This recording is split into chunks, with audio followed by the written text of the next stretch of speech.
There seems to be a lot more than previously thought.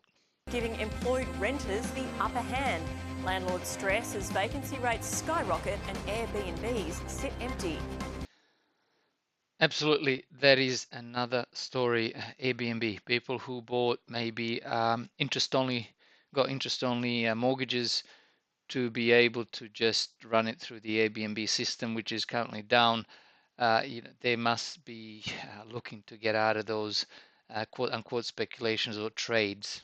Now, if we look at the property market in the last easily 10 years, the fundamentals have completely been against it. If you looked at it as a business, return on investment, again, if you're investing in it, nothing stacked up. If it was a business, you'd never buy it, but only because everybody thought that the price can only go up and have gone up. Has it retained its value? That's about where it stops. So now that I mentioned fundamentals, one of my favorite sayings from Martin Armstrong is as follows. This is from his website. The number one reason 90% of traders lose money is they are too emotional. You should never bet on fundamentals. To be consistent in trading, you need to be technical, so technical analysis, and have ice water in your veins. You have to be flexible to move with the trend. Inflexibility is not compatible with trading. The more you trade thinking you will limit your risk, the higher the losses will be. You are your own enemy. The entire object here to trade demands confidence, and that only comes by understanding the trend set in motion globally. Those who buy or sell on the next GDP number are clueless to the international trends in motion. This is, I wouldn't be reading it, but one of my favorite quotes, and I tend to want to agree with it. So why am I calling upon fundamentals to explain why housing needs to pull back? Well, I'm only human. I can't help it. It looks irrational. It looks like it shouldn't be up there with the prices where they are, especially now. So I have to connect the current thinking and current price action movement, the trend, which seems to be down as far as the housing, to the fundamentals, which have always and have been against the ever rising property prices for a long time. So I am contradicting myself in within 30 seconds of this video, unfortunately. So it's a snowball effect, I suppose, as people lose confidence, lose their jobs, not have incomes.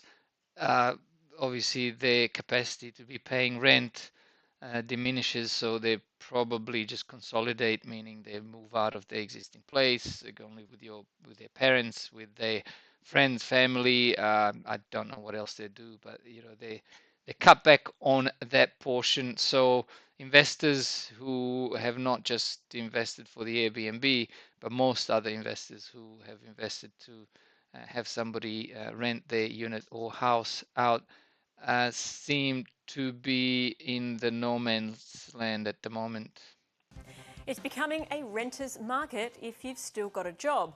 The shutdown has seen some walk out of their rentals they can no longer afford, and listings in some holiday hotspots are up more than 150%, while prices are going the other way. All the while, Australia's 100,000 odd Airbnbs are sitting near empty. Stephanie Chalmers reports. Real estate agents would normally be meeting and greeting, but for now it's shooting and uploading. Virtual tours and private appointments have replaced open houses. It's had tenants downsizing and consolidating, but also there's been mining workers returned back to Perth so they can fly in and out of Perth to mine sites without restrictions of quarantine. But as the coronavirus downturn takes hold, rental vacancy rates are forecast to rise, particularly in Sydney and Melbourne, which normally see a lot of demand from people arriving from overseas and interstate. So now more of the fundamentals. Apologies, but for whatever they're worth. Early indications support those forecasts. National asking rents have fallen over the past month, with the steepest falls on houses in Sydney and Hobart. At the same time, more properties are being listed for rent, with listings topping 105,000 on Saturday, around 15,000 more than the same time last year. Anyone cares to guess what industry hasn't been shut down by the CEV closures? And construction continues despite other industries being shut down. We were going to be completing this year about 170,000 dwellings. It will mean that we'll have a surplus of some 100,000 dwellings, and that should translate into a doubling of rental vacancies across the country, which will be great for tenants. Won't be so good though for landlords Who own holiday rentals. It's also not looking good for landlords who own holiday rentals. But bookings have tumbled, down more than 75% since March. I actually don't know how, 75% drop in bookings is huge, but I'm actually surprised how it's not 99%, because I was a week before these lockdowns were enforced. I was supposed to fly with parents. I was going to take parents up to Gold Coast, and we had the accommodation, the flights booked, the car rental. We were going to go up and down. I was going to show them around, have a good, nice 1 week getaway from Sydney, and had to cancel everything. I mean, I'm not one of those people who was afraid of the CEV. Parents were pretty cool with it too, but they shut everything down. They closed all the things we were going to go to, all the restaurants we wanted to visit and eat at. So it would have been pointless. So why would you not? I'm not the one who is the canceling type. I hate canceling things, but I actually had to cancel it because, again, nothing was open. And then a week after that, I think Queensland border was closed. Just like, it's just a land border and it's administrative border. Like, why are Queenslanders different to New South Wales people? They need to protect Queenslanders against us, the plagued New South Welshans, and the other way around. It just completely doesn't make sense, which is, again, for another video. Before we get to the state of the banks, again, unfortunate people working for normally small organizations, and obviously in retail and casual jobs, they were already financially stretched. We know that the mortgages were just barely being paid, and I really don't know what they do now. I think people, and tell me, I think people are calling the banks and saying, look, I've lost a job, so postpone it. I don't know what the end deal is going to be, but they're not paying it now. So this is just an example of a small ad agency. You usually have 20 people working in the office here, but as a result of COVID-19, everyone's working remotely at the moment. With JobKeeper, we're in the process of applying for that now. Probably the first response we had as a business was to make sure that we were as lean as possible to keep our team together, and part of that was reducing salaries across the board. So reducing salaries. You think when those people come back that all the business, all the jobs and the full salaries will be there? I don't mean to be negative, but I don't think it'll all be there. Eventually, it'll go back to normal, but that may take time, I think. All right, back to the banks. The pandemic defers the dividend. ANZ shareholders left out of pocket as bank profits slump and the outlook remains unclear. Remember how I keep saying you wouldn't want to put your money in the banks, but that doesn't mean that they're going to go out of business, especially the big four, and I still stand by it. And I'm fairly confident, and I know people are already commenting saying, don't be so sure that your money's safe in the banks. I completely agree, but I think for now, famous last words, right? I think we're probably not there yet before they start, capital controls, meaning you're unable to pull your money out of the bank type thing situation. So where was I going with this? Yeah, well, the banks, what did I always keep saying? The banks will be there. The only people losing money, most people will probably keep the jobs within the banks. Some won't, okay. but the biggest losers will be the shareholders, which is why I just wouldn't go there.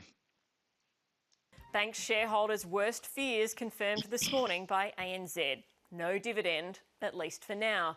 ANZ paid a dividend of 80 cents per share this time last year. The bank's deferred its decision on whether to pay an interim dividend until August, when it will know more about how the pandemic will play out.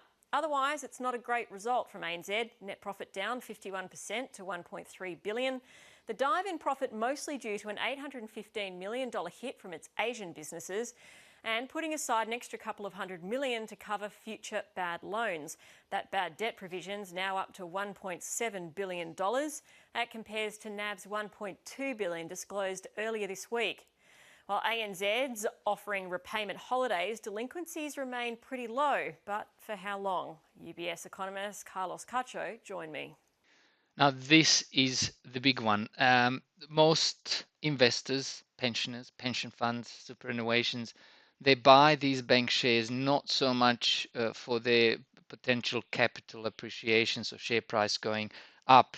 What they buy for is the fully franked dividends. Guess what? That dividend is gone. Imagine, just completely gone. Again, imagine that as a house that you just paid $1.5 million for, to be getting $850 weekly rent back from it, and all of a sudden that rent stops, but your bills don't stop. You have to continue to be paying everything that you normally pay. So that's what's happening with those businesses. There's no income from holding bank shares. There's only a potential for further downturn in the share price. On house prices, the expectations are really wide from each other. ANZ's expecting a decline of 4.1% for this year. National Australia Bank's at 10%, and I've seen Westpac expecting anywhere between 10 and 20%. Why is it so hard to forecast this? House price forecasting is challenging at the best of times. Yeah, that's not wrong. Now, those forecasts have gone, I think, from 4% all the way up to Westpac's 20%. I reckon safely double it, and that's where I stand still. The Mr. Economy Times super forecast are not, obviously, so don't listen to me, not financial advice. Make up your own mind. What a beautiful relationship it is between banks and the Australian housing. So if the Australian housing goes belly up, the banks go or lose their profitability and money, and at the end of the day, obviously the shareholders, as I mentioned before, lose out. So what does this mean for the banks? And I know you're not a bank analyst. However, these provisions have been put aside, $1.2 billion for NAB, $1.7 billion for ANZ, for loans going bad for households and businesses, based on these assumptions that could be fairly rosy compared to what we actually see. There's a lot of potential downside here, isn't there? Yeah, look, there's definitely a lot of downside to the outlook. Yeah, well, that's understatement of the day. All due respect to everybody involved and featured in this presentation. So thank you all for watching. We'll catch up again soon. Bye for now. Stay safe.